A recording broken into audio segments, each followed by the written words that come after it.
Hello, this is Jack Jackson. In this video, we're going to talk a little bit about the early history of computers, and specifically going to talk a bit about Alan Turing. But before we get to Turing, let's go back. There's some early precursors to modern computers, some computing devices. One of the earliest is the abacus. Uh, it, I think the first one was probably built in Sumer, in ancient Sumer. They became very popular in China, Japan, India, and other places. We've talked about those. We also talked about some Chinese counting rods earlier in the course. In the 1600s, there were several uh, different types of computing devices that became popular. The first one that you can see here in the middle is John Napier's uh, device, referred to as Napier's bones by a lot of people, and it was to aid in using logarithms in computations. And you can see they had these little rods that would go into this thing here. Slide rules were invented in the 1620s. This picture here is of a modern slide rule, and William Oughtred developed the modern version around 1632. And slide rules were used extensively for computations, really up all the way up until handheld calculators became affordable in the late 1970s.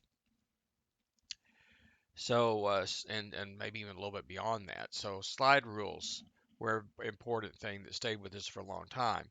Blaise Pascal created a thing called the Pascaline, which was an early mechanical calculator. He developed that around 1642 or so, and he tried to make that commercially available, um, and made several of them. There's you know 9 or 10 or so of those left in the world today, mostly in museums. Leibniz in 1694 made his own uh, calculating machine called a stepped reckoner. It could add, subtract, multiply, and divide. In 1820, skipping ahead a few years, Charles Xavier Thomas made the arithmometer. It was really the first successful mass produced mechanical calculator. So these types of devices were used for doing things like basic operations: add, subtract, multiply, and divide. So they were basic calculators. In the early 1800s, the first general purpose mechanical computer was Charles Babbage's difference engine. It was programmable, and Ada Lovelace wrote the first program. So Ada Lovelace is considered the first computer programmer.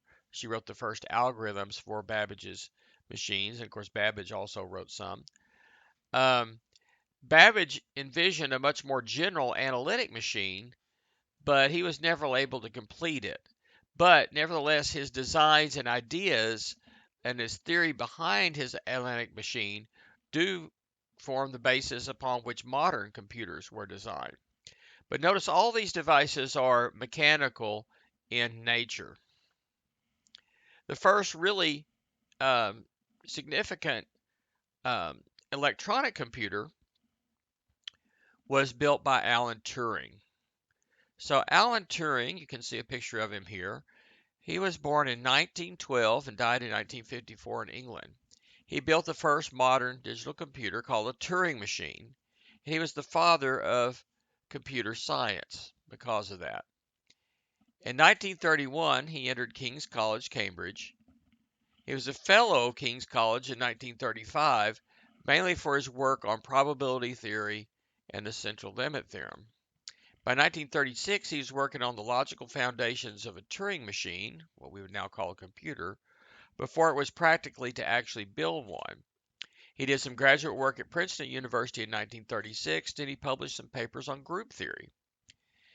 In 1939, World War II was going on, and Turing joined the British government code and cipher school to try to break the German Enigma codes. So you can see down here in the lower right hand corner an Enigma machine.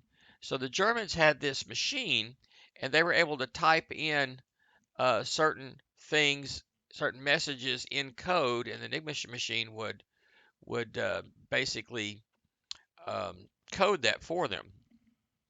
Now, uh, to break the code, number one, you needed to have an Enigma machine, but then also they had some things that they had uh, that they had to know each day to start the code. So the code was reset at midnight every single day. So even if you broke the code one day, you would be out of luck the next day. Well, Turing was part of a group that was assigned to try to break this. Well, first of all, there was a group that got their hands on an actual Enigma machine. That's kind of a James Bond kind of a story about how uh, a series of different agents were able to go out in the field and actually get hold of a Turing machine and get one back um, to England. But then Turing's approach was to try to solve this not by hand, which they've been trying to do, but to rather have a machine help them. And he built his Turing machine, which you can see pictured down here in the lower left. And he was using that machine to help solve the code. And eventually, that, along with a little bit of other intelligence that they were able to come up with, they were able to finally get this thing to work. And once they got it to work, then they could break the codes.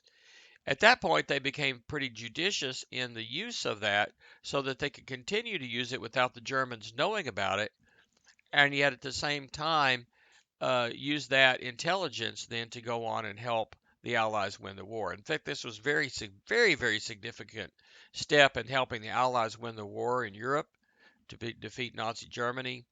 And it led to the savings of thousands of lives, really on both sides of the war, because it significantly shortened the war and particularly saved a lot uh, of English and Ally soldiers' lives and equipment and lots of other things. So, Turing really by creating this Turing machine and using it to break the Enigma code, really single-handedly um, did more to work on the Allies winning World War II and saving lives there than just about anybody as far as what happened, as far as any single individual.